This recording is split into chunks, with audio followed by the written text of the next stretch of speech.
Hello everyone, welcome to another video.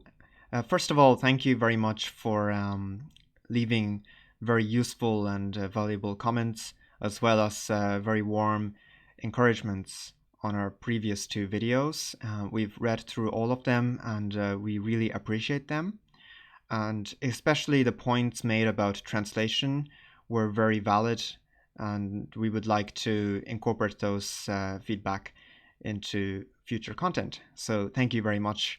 And if you have any further suggestions on how we can improve what we are doing, or any questions you have about the contents themselves, then please do leave those in the comments.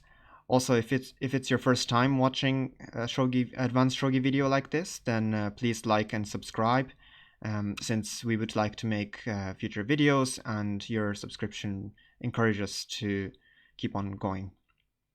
I guess one thing is that we decided to keep the level 4 or instead of 4 Dan. The reason being that it just feels more natural to us. However, we know that 4 Dan is conventional, so in future we might consider changing it, but for now we'll stick to level. If you find this confusing, again, let us know in the comments, since that might encourage us to actually make that change. So with that out of the way, I'm a little bit tired today, to be honest, so apologies if I'm a bit slow. I am a bit slow anyway on the microphone, but I live in Ireland now and the elections are coming up, and I've been involved in a number of political things, hence the fatigue. But it's Saturday and things are winding down, so hopefully wherever you are in the world watching this, you're also having a good weekend. And finally, before I go into this game, I would just like to let you know that we have a few unofficial professional and semi-professional public matches coming up in our future videos, which is an improvement on what we're doing now, which is just covering practice matches. So stay tuned. Again, please subscribe if you would like to see those videos. We will be releasing those in the coming weeks. So with that, this match is between two professionals, level 4s. We will keep them anonymous for reasons mentioned in the previous video, and this is a practice match. So let's see how this goes. So the game opens with pawn to 7-6, pawn to 8-4, silver to 6-8, pawn to 3-4, silver to 7-7, silver to 6-2, pawn to 2-6, silver to 4-2, and gold to 5-8. So this is a Yagura opening, and if you are a hardcore shogi fan, then you might remember that about 2 years ago, I think it was, Masuda announced publicly that Yagura as an opening has had its day and it's basically over. But since then, Masuda himself modified his position and basically backtracked on Twitter, saying that after all, Yagura was not finished. And the main reason why people thought that Yagura was finished was because when Sente or Black whenever Black tries to form the Yagura, White just rapid attacks and basically destroys the Yagura before it even takes shape. But these days, professionals avoid that from happening by not pushing the pawn to 6-6 until it becomes necessary. So this is how Yagura has kind of been brought back to life again. And these days it's very much one of the main openings that professionals are playing. So let's see how this game continues. So gold to 3-2, pawn to 5-6, king to 4-1, pawn to 2-5, silver to 3-3 defending, bishop to 7-9, pawn to 5-4, pawn to 6-6. So here finally we have pawn to 6-6, and again it's safe to push this pawn at this stage because White's bishop is blocked by the silver general, and it will take a few moves before White can attack the 6th file. Hence, in this situation, Black is now able to push this pawn. So white responds with the pawn to 7-4. Black castles the king to 6-8. This is actually quite an interesting move. Usually, black will also respond by pushing a pawn to 3-6 or developing the right side. But in this game, black chose to prioritize defense, which is a minority option. So white pushes the pawn on 6-4. So basically white is saying, since you're defending, I will attack first. And black is fine with that. So let's see how this game goes. So black moves the king to 7-8, silver to 6-3, silver to 4-8, knight to 7-3, gold to 6-7, and silver to 4-4. So again, white is saying that since black is not prepared to launch a counterattack, white will attack first, and ideally white just wants to attack and destroy black's castle without letting black counterattack. So black lifts up the silver to 5-7. This is this is basically saying that instead of counterattacking, black will try and stifle white's attempt to attack first, and then possibly construct a stronger castle in order to take the lead. So white pushes pawn to 6-5. Again, one option is to, let's see, so one option back here was to push pawn to 4-6, but then in that case white could attack the fifth file with pawn to 5-5, and then after silver to 4-7, the rook will come to the fifth file, and then black responds, but white continues to attack with the knight jump to 8-5, and after the silver gets out of the way, pawn push on 6-5 is quite powerful. And if the silver decides to retreat instead to the king's side, then simply an exchange on the 5-5 square leaves white in advantage. So of course black can drop the rook first, but after defending and capturing the lands, again a pawn push on 6-5 is an incredibly powerful move. The bishop is eyeing the dragon on the 9-1 square, and then also the sixth file is black's weak point, and the silver on 8-8 isn't exactly helping the king to escape in future. So all of this is in white's favor.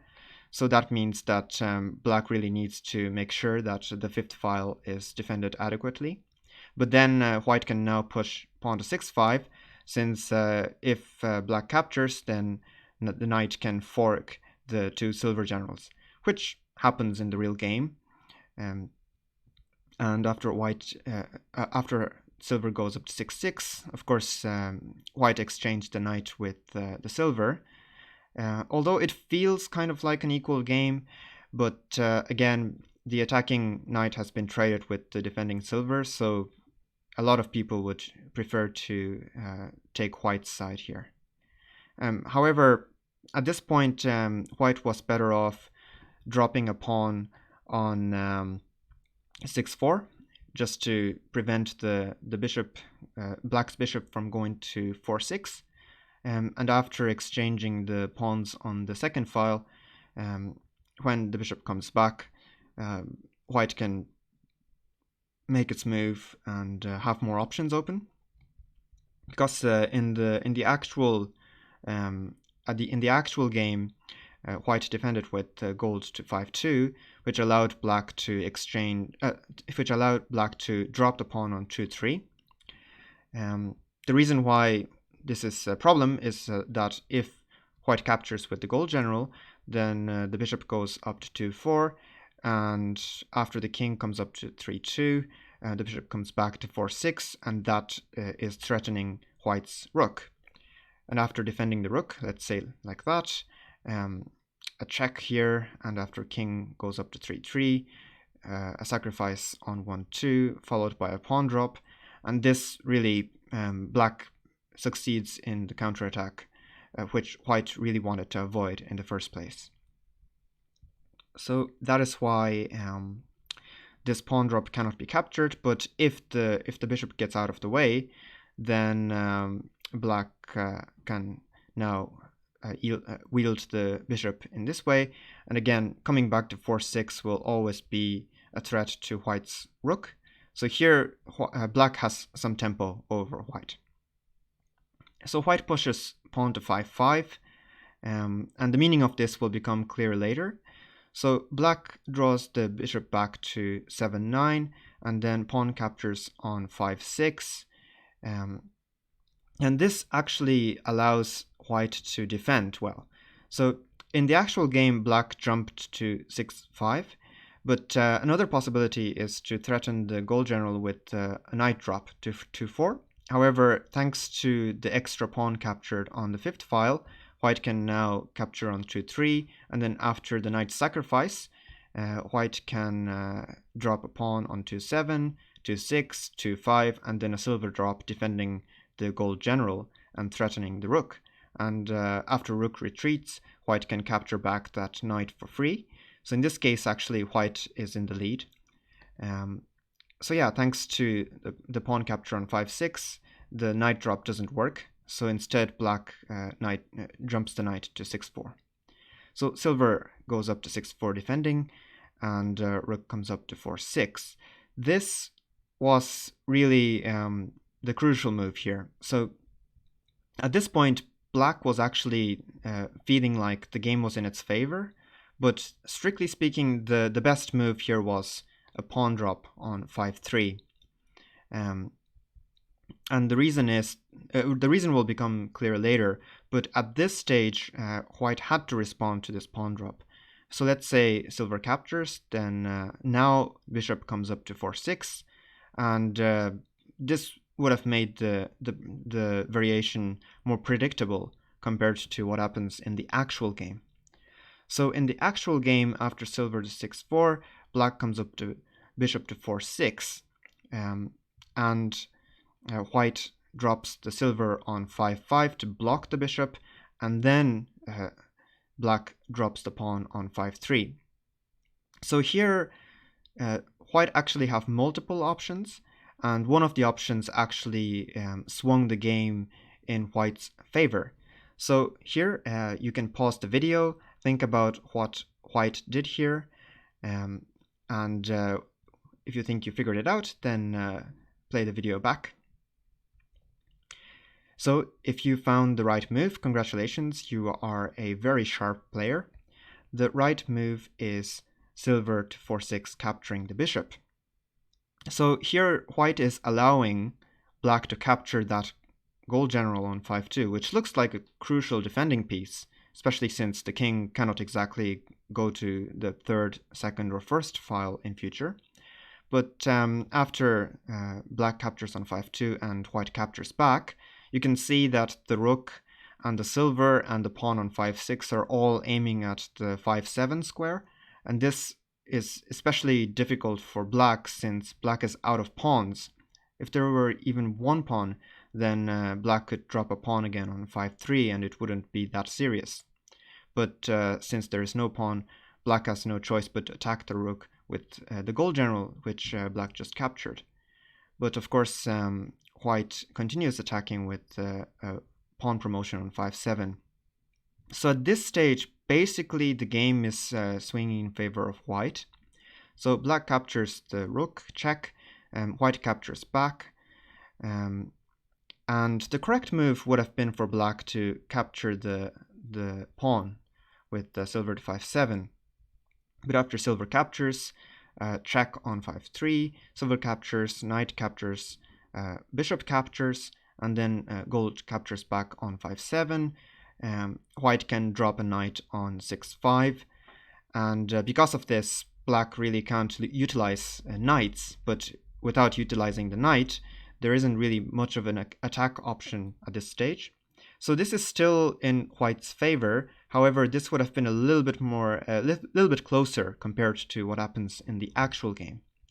So in the actual game, black sidles the gold to 7-7, and according to the players themselves, this was the losing move. So white drops a pawn on 2-7. This was the brilliant move. So black really needs that rook to stay on the 8th row so that the king is defended, and the rook really can't capture this pawn. If you capture the pawn, then a bishop drop on 4-5 would be a check and a threat to the rook. So the rook has to go somewhere, but in the real game, of course, black sidles the rook to 1-8, but this makes the rook completely useless for attack, and that is why this essentially decided the game. So after this, white just needs to deliver the finishing blow. So white begins the endgame with bishop check on 5-6. King goes to 8-8, and then silver captures the knight on 6-5. Silver captures, bishop captures, and then pawn promotion on 2-2. Gold captures, and then a bishop drop on 7-1. A threat to the bishop, but of course pawn drop on 5-1, and that king is surprisingly elusive and difficult to checkmate. So dragon to 7-2 check, but another pawn drop on 6-2 blocking, and silver drop on 6-3, king to 4-1, and dragon captures on 6-2. Again, even at this stage you can see how it was difficult back a few moves ago, where black had to drop a gold general to capture that rook. At this point, with only a knight and a pawn, there really isn't much of an attack plan for black to checkmate white's king, whereas white has a silver, a gold, and a knight, as well as 2 bishops in play, and also a promoted pawn. So there are just a lot of options for white to decide the game here. So white drops a knight on 8-5, gold pulls back, and bishop promotion on 4-7, threatening the other gold general. Gold sidles to 7-9, and then the horse captures the knight on 2-9, knight drop on 2-4, and horse captures the rook, lance captures back, and a check on 7-7. So this is really a checkmate. So after king goes to 8-9, silver captures on 7-8, gold captures back, and then a knight drop on 7-7 check. And at this point, black resigned the game. I guess this is a good exercise in terms of endgame. So you can pause the video here again and see if you can checkmate black's king from white's point of view. Okay, so the answer to this endgame is, well, you need to consider 2 options.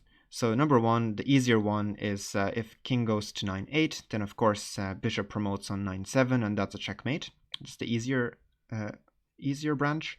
And then the more, I guess, longer variation is if gold captures the knight, but then knight captures back, king goes to 9-8, and then gold drop on 8-8, king captures back, rook drop, king goes to 7-7, and then a gold drop on 6-7.